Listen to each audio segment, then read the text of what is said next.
నమస్తే అండి అందరికీ. ఈరోజు నేను తిరుపతి లడ్డు ఎలా చేయాలో చూపిస్తాను. అది తిరుపతి లడ్డే, కానీ ఆ టేస్ట్ కొంచెం ట్రై చేద్దాం. సుమారుగా అలాగే వస్తుంది, కానీ భగవంతుడికి నైవేద్యం పెడితే తప్ప ఆ సువాసన రాదు. మనం ఎక్స్పెక్ట్ చేయకూడదు, కానీ ఇంట్లో తిరుపతి లడ్డు మాత్రం ఆ రుచితో కొంచెం కొంచెం వచ్చేలాగా చేసుకుందాం.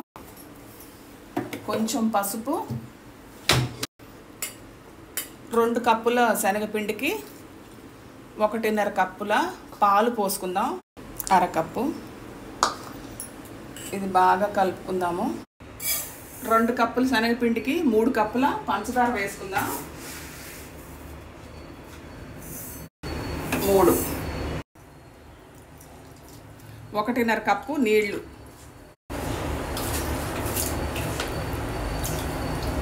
మునిగేదాకా అన్నమాట. ఇక్కడ యాలక్కాయలు ఒక 5-6 వేస్తున్నాను. చిటికెడు పచ్చకర్పూరం, 2 స్పూన్ల నూనె వేసుకున్నాను. ఇది మళ్ళీ బాగా కలుపుకుందాము.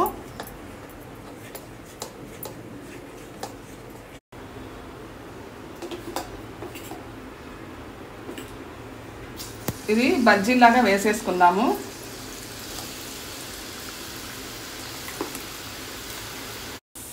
ఇది పెద్ద మంట మీద వేయించుకోండి. 2 నిమిషాలు సరిపోతుంది. బూందీ కంటే కరకరలాడాలి, కానీ లడ్డూకి కొంచెం సాఫ్ట్గా ఉండాలి బూందీ ఎప్పుడు.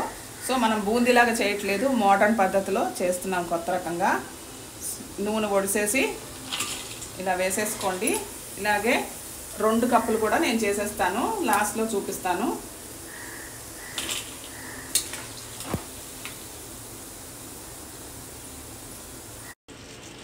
ఇది చిన్న చిన్న ముక్కలుగా చేతులతో చేసుకొని మిక్సీ వేసుకుందాము.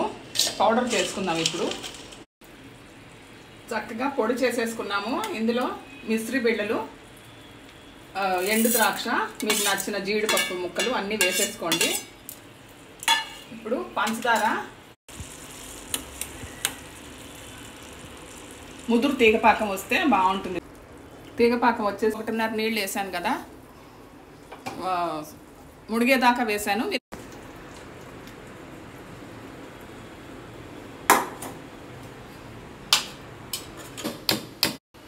ఇది చల్లారనిద్దాం కొంతసేపు.